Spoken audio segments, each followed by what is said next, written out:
Hoy la idea es hablar sobre por qué la publicidad de hoy es una mierda, se puede decir eso. ¿Por qué está moviendo tantos anuncios que no nos molan? Y dice, bueno, pero esta gente que cobra un pastón por algunas cosas y que tiene un proceso de selección tan tremendo, ¿por qué hace cosas tan cutres a veces, no? Y siempre hay una razón para eso, ¿no? No es una cuestión. Hay varias. Hay varias. O varias. O varias. Claro, Nano es el experto en lo que normalmente los proveedores del mundo de la publicidad no siempre estamos al tanto, que es todo lo que ocurre antes de que llames a un fotógrafo, a un diseñador gráfico externo, un ilustrador o bueno, un realizador, y le diga, mira, queremos hacer esto, ¿cómo lo ves y cuánto cuesta? ¿No? Más o menos. Y claro, él vive esa parte de los entresijos que no solamente los proveedores, sino cualquier mortal en general no conocemos, que es cómo se elabora todo esto, que puede ser ahí donde falla a lo mejor parte del invento, ¿no? Sí, a ver, la publicidad tiene una parte de cuento de hadas y una parte de realidad cruda y dura, ¿no? La parte del cuento de hadas es un cliente quiere vender su producto o servicio y contrata a una agencia de publicidad para que lo haga de una manera creativa que se diferencie de los demás productos y servicios de la competencia y que le dé una notoriedad social que lleve a la gente a comprar o a usar el producto o servicio, ¿vale? Traduciendo más o menos, pues que mole el producto y que no pueda vivir sin él. Eso. Es como, entonces, eso como decía, tío, que es que esto es único, soy mejor que mi competencia, o no soy mejor, pero tengo más pelas que ellos y quiero hacer una campaña, ¿no? Eso es. Y quiero que vosotros, con vuestro genio, lo ocurréis. Claro, es que lo que has dicho de creatividad es lo primero que falla aquí, ¿no? Es claro. lo que estamos hablando. Entonces, un buen cliente te pasa un briefing, un informe que consiste básicamente en si han hecho estudio de mercado, qué ha dicho el estudio de mercado sobre el producto, cómo se ha planteado el departamento de marketing que hay que vender ese producto y cómo se posiciona, cómo se sitúa en la mente de los consumidores potenciales. Ese posicionamiento además tiene que ser diferencial, eso cómo se diferencia de otros productos similares. Y entonces con ese informe, como decía Rafa Sarro, tú interrogas al producto, ¿no? Hasta que suelte todo. Siempre. Interrogas al producto. Sí. Sí. Siempre te piden, en la primera reunión te piden creatividad. Hay que ser creativos. No os importe ser rompedores. Eso te lo pide tu jefe de la agencia. No, el cliente, siempre, invariablemente. ¿Vale? Quiero algo que sea la leche, que todo el mundo flipe. Es mentira. O sea, queridos niños, queridas niñas que estáis pensando en la publicidad, que estáis pensando en dedicados a esto, no os lo creáis. No es cierto. No es verdad casi nunca, salvo en contadísimas excepciones. No. El hecho es que, como sabes esto, lo normal es que una agencia enseñe tres opciones, de menos creativa a más rompedora, ¿no? Invariablemente se quedan con la menos creativa, porque claro, eso ya... hay una cosa que la creatividad provoca, y es pánico. Y hay una pregunta que siempre haces al cliente cuando le propones una cosa muy creativa, que es, ¿esto lo aguanta la marca? O sea... no, os habéis pasado, ¿no? No lo sabes, porque, por ejemplo, la estrategia de Nike contra Adidas fue siempre la creatividad. Hasta que Nike se hizo una potencia tan grande que puede comprar todos los uniformes de la NFL, por ejemplo, de fútbol americano, todos. O sea, todos los equipos equipan Nike. Entonces ya no le hace falta ser creativo, al revés. Lo que hacen es, en ese momento, ser conservadores, tiran de las riendas, para no equivocarse ya, para mantener el estatus. Entonces, hace 15 años, Nike era una de las campañas que propone Mel Gibson en qué piensan las mujeres, como una cúspide de la libertad creativa, de pensar en lo emocional, en la realización perfecta, en no sé qué, ¿no? Ahora no. Tú ahora no ves una película de un publicitario o una publicitaria, así es que se hacen, en que veas a esa marca Nike diciendo, vamos a... Claro, pero fíjate, yo pienso que a lo mejor es que hay pelotazos, por decirlo de alguna manera, creativos, que duran mucho, ¿no? Y que no se superan en mucho tiempo. Coca-Cola con recortar su logo, Sí. o el te gusta conducir, Sí. o sea, todavía siguen sorprendiendo. Entonces, a lo mejor dicen, mira, mientras esto funcione, ¿para qué vamos a cambiar el logotipo de Nike si todavía funciona, ¿no? Claro, eso es un dilema que se tiene siempre y que se resuelve casi siempre por el hartazgo de una imagen. Es decir, Claro. hay, Sí, que no ha llegado todavía, ¿no? claro, hay veces que lo que quiere el cliente es, mira, nos hemos cansado ya de esto, entonces necesitamos otra cosa, ¿no? Pero fíjate qué nivel, o sea, qué marcas hay en España que te digan, mira, es que llevamos ya 30 años con esta marca tan exitosa y queremos cambiar. No, en España ninguna. Claro. Es que esto es una cosa anglosajona. Claro. O sea, tú cuanto más te acercas al mundo anglosajón, más creativo eres, salvo que seas argentino, que son los mejores creativos, ¿vale? Y además les dejan. O sea, un anuncio como el de Quilmes del Mundial o anuncios que tú crees aquí en España que son truchos, que son falsos, campañas falsas, queridos niños y niñas. Claro, lo de truchos Para- es una cosa que a mí me sorprendió también cuando me enteré, y perdona que te corte el discurso, podrán mantenerlo un momentito. Haga. O sea, un trucho es un anuncio que se hace a veces para captar un cliente, ¿no? Como una referencia. Mira, podemos hacer cosas de coches y mira qué buenos somos. Y se montan un anuncio que como hay una libertad absoluta, pues efectivamente los creativos ahí pueden hacer lo que les dé la gana, ¿no? Y los presentan a festivales y a veces ganan festivales, ¿no? No, se hacen para ganar festivales. Claro. Entonces a partir de ahí un cliente dice, ay, yo quiero algo como eso. Por ejemplo, Porque ya ha ganado un festival, no solamente porque sea creativo, ¿no? Sino porque eso me garantiza que mola, entonces quiero algo igual, ¿no? Pero si se lo propones a ellos, seguro que te van a decir, pero estás loco, tío, ¿cómo voy a hacer yo un anuncio con esto, no?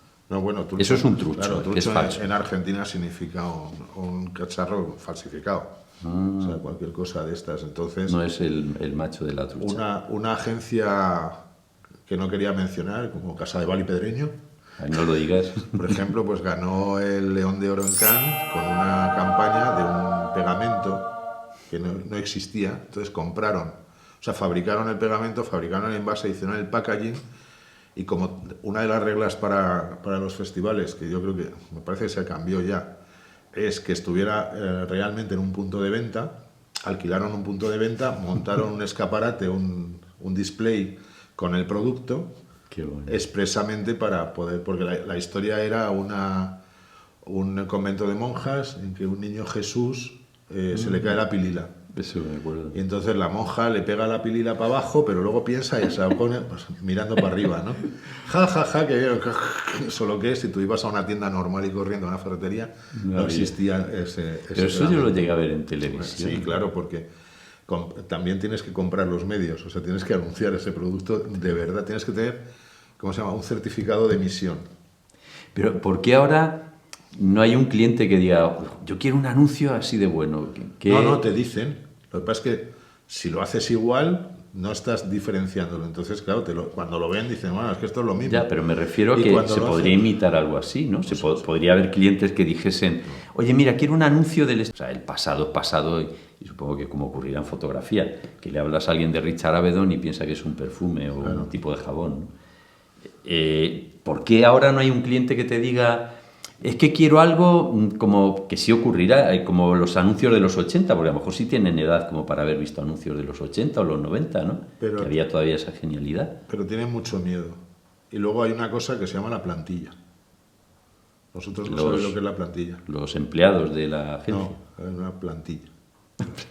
Lo de los zapatos. No, yo esta la conocí poco porque yo no trabajé como freelance y eso para alguna agencia grande, tanto como creativo como investigador cualitativo.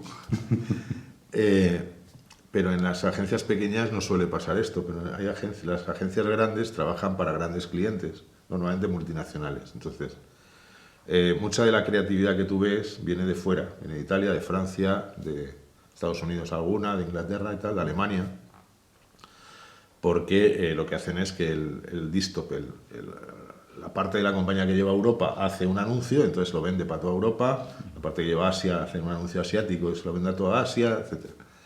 Entonces te pasan, a la agencia le pasan una plantilla.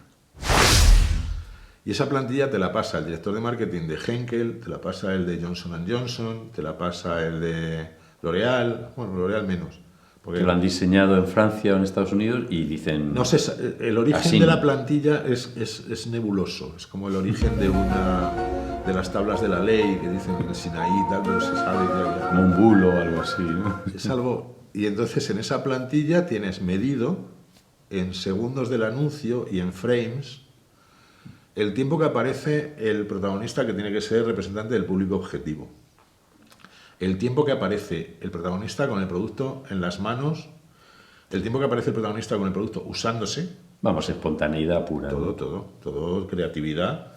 El tiempo que aparece el pack de producto, el tiempo que aparece... Y si hay un post-pack, ese post-pack no puede ser sin que esté el producto de alguna de las maneras. Incluso se mide si la ropa tiene los colores que armonizan con el color corporativo del producto. Claro, como eso se lo pasan todos los directores de marketing de todas las marcas a todas las agencias, pues el producto acaba por ser el mismo. O sea, que es una plantilla que sirve lo mismo para un coche que para un perfume, que cualquier cosa. Para un lavaplatos, vaya. Sí, varían algunas cosillas, porque no puedes fregar con un coche, pero... Sí, pero sí, claro, fregar no, pero sí decir, tiene que aparecer utilizando el producto, pues el tío tiene que entrar en el coche. Pero no además un cierto número de frames, claro. O sea, no es, aparece, no, aquí. Porque además depende de si ese producto para lavar el coche, lo importante es que lava o lo importante es cómo hay que hacerlo para que lave. O sea que también claro, el proceso esas cosas varían, sí, eso es un laberinto. Entonces, claro, entonces ahí no entrarían la mayor parte de los anuncios creativos de los que estamos hablando. Es imposible. O sea, nadie diría, a ver, Nike, pero si no se ven zapatillas, ¿cómo va a valer esto? O lo del me gusta conducir, o sea, pero si no se ve más que una mano, o sea, no tiene sentido. Claro. Hay una tendencia también de supervivencia, ¿no? Entonces, o buscas el resquicio y entonces lo que dices es lo difícil de este medicamento, que ahora rellenado la plantilla, es cómo se pronuncia el nombre, que es un lío y tal. Entonces te hacen un anuncio precioso que es Flogoprofen, ¿no? Que dices, bueno, parece una chorrada, pero ese sí tiene cierta maniobrabilidad, le han dado, ¿no? Al creativo. No ha hecho lo que él ha querido, que probablemente era un montón de gente diciendo o sí, cuando estaban haciendo la prueba, ¿cómo has dicho que se llama esto? Era Frogel, no sé cuánto. Sí, lo podíamos esto utilizar, se puede hacer en ¿no? televisión. Claro. Y luego está lo otro que es, tú lo que quieres que es pagar a tus 20 empleados, o 30 o 50 o los que sean en la agencia, y entonces, ¿qué haces? Coges y dices, me han pasado un briefing con cómo es el conductor del BMW, ¿vale? Entonces ya lo de se gusta conducir es una cosa pasada y ya no les gusta, quieren ver que se vea el cochecito, que es lo que... Y entonces te han pasado un briefing en que dicen, el conductor es un hombre de entre 35 y 45 años, de clase alta, que toma sus propias decisiones, que no está por debajo de nadie, que quiere descubrir nuevos mundos, pero de una manera controlada, no es un aventurero, tal. Entonces, ¿tú qué haces? Presentas un anuncio que dice, a tus 45 años, estás liderando, sabes lo que quieres, pero no te gustan los imprevistos. ¿Qué has hecho? Poner a un locutor a leer el plan de marketing. Eso, otra cosa que hace aburridísima, la publicidad. Claro, pero eso puede que funcione, ¿no? Si es poco tiempo, la voz es como la tuya y mola y tal. Sí. Claro, de 45 años a lo mejor no.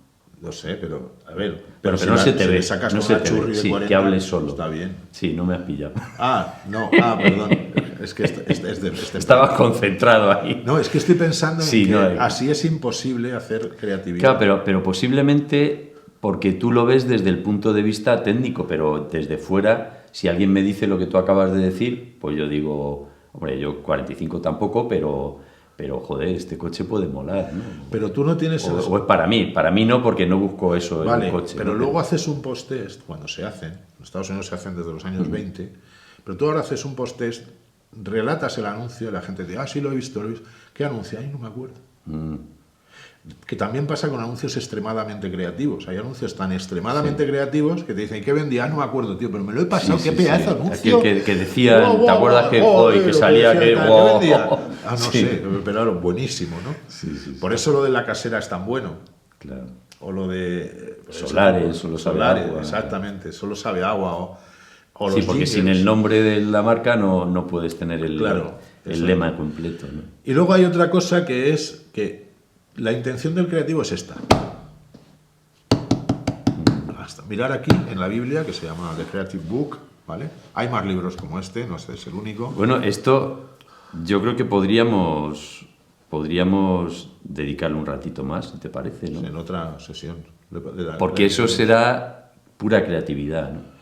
En un trocito de estos, un post en el que hablamos de por qué se hace mierda, yo creo que más o menos ha podido quedar claro. Se hace mierda porque no se puede hacer esto.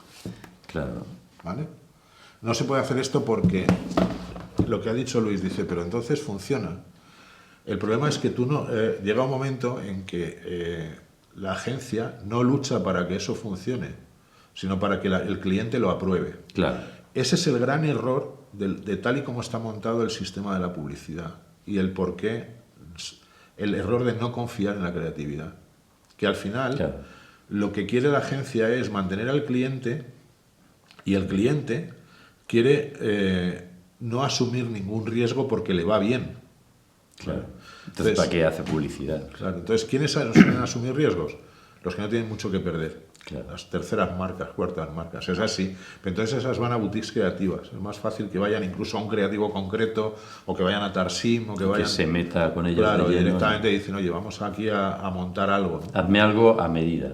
Eso. El tiempo que necesites y me vas contando. Y luego hay unas luchas tremendas, porque si en España se ha propuesto una campaña, y esto lo he vivido, que gusta a todo el mundo, pero luego en Estados Unidos la agencia que lleva esa cuenta se cabrea y entonces presiona porque el presidente conoce personalmente al CEO del cliente y le dice, oye, esto no puede ser. O sea, luego hay unas luchas que la creatividad también se topa con luchas políticas y de poder muy heavy. Personales, ¿no? De seguridad. Pues yo creo que la idea no es mezclar muchos temas, ¿no? Ya que no sabemos mucho de esto, pues por lo menos que quede clarita la idea básica, ¿no? Yo creo que pero tú también te has tenido que enfrentar a esto, porque tú haces propuestas de tratamiento creativo y de... Efectivamente, hombre, pero en mi caso es prácticamente lo que tú has dicho. El problema es enfrentarte a un cliente que no solo no entiende lo que es la creatividad, sino que no piensa que eso sea productivo. Y sin embargo te pone como referencia a casos en los que ha sido así. Dice, a ver, es que este tío, vende escaleras de aluminio y tú me estás vendiendo zapatos. Pero fíjate qué atrevido, te está vendiendo escaleras de aluminio asociándolas a Tarzán que iba por una cuerda, por ejemplo, ¿no? Qué bueno, ¿eh? O sea, entonces le dice, vale, tus zapatos los voy a asociar a tal cosa. Y dice, ya, pero es que eso es una locura, coño, como lo otro, pero atrévete o no. Yo creo que en el fondo es lo mismo. Cuando trabajo con gente relacionada con la moda, ahí sí que es más fácil, porque al fin y al cabo son creativos. Y no siempre hay tantos intermediarios, a veces sí, pero generalmente son gente que ha hecho lo mismo. Me tengo que pelear para enganchar a un público y tengo que hacer un corte de falda distinto, o un tipo de hombreras diferente, o tejidos, claro. Y entonces entienden que tú estés jugando con lo mismo. Y eso mola mucho. Claro, depende también del sector, ¿no? No, si lo hacen directamente contigo, es mucho más fácil que si lo hacen a través de mí. O sea, si yo te lo digo a ti, ellos van a desconfiar más que si lo hacen directamente contigo. Digo en ese caso concreto. Puede ser, sí. Pero yo creo que nuestra vida con Adolfo Domínguez fue tan fácil porque estábamos juntos. Sí, creábamos juntos, él tenía la sensación de que estábamos, Noelia, tú y yo. Que le escuchábamos y le proponíamos y él escuchaba también. Claro. Sí, yo creo que en el fondo lo interesante de todo lo que intentamos contar aquí es intentar entender las dos partes, porque eso es una forma de educación. Hay proveedores que dicen, es que estos clientes no tienen ni puta idea, no me escuchan. Claro, es que a lo mejor lo que le estás proponiendo es muy bonito, pero no vende el producto, que también hay que tenerlo en cuenta. O sea, te van a pagar para vender más zapatillas, más escaleras mecánicas o lo que sea, o más ascensores, ¿no? Eso lo tenemos que tener todo claro, ¿no? Pero yo nunca me he considerado, por ejemplo, un artista en ese sentido. A mí cuando dicen, jo, tío, qué foto tan artística, ¿no? Esto tiene una función, es que este señor venda más perfume o venda más lacitos para corbatas, lo que sea, ¿no? Pero que lo venda, es mi primera obsesión, que cuando yo vea esa foto diga, wow, cómo mola esto, yo quiero probar esa camisa o esa... Ojalá eso fuera común entre publicitarios. Claro, y entre proveedores, ¿no? Y entre publicitarios, Y hay publicitarios que se creen artistas. Claro, sí. Entonces, la base de todo esto es un poco que intentemos entendernos y ver el punto común. Por supuesto que un buen profesional sabe que está vendiendo un producto. Cuando un cliente me dice, bueno, yo lo que quiero es vender lo mío, ya es que te estoy proponiendo vender eso. Pero si por otro lado la foto que yo estoy haciendo me gusta mucho, pero no me seduce el producto, pues la estoy cagando. Es que ni siquiera como trucho, porque los truchos por lo menos sí te enamoran visualmente del producto, sí, claro. Normalmente, ¿no? Hombre, a ver. Ganan en esto, ¿no? Pero sin embargo hay fotos que no. El trucho quita un elemento que es crucial en todo lo que estás diciendo de tratar de entender a todas las partes, y es que el trucho no está teniendo la responsabilidad de una inversión de cientos de miles de euros. Claro. Que es lo que de verdad tendrías que tener en la cabeza. Que es lo que agobia, ¿no? Lo que da el pánico que tú claro. Dices, es que como no funciona esto, claro.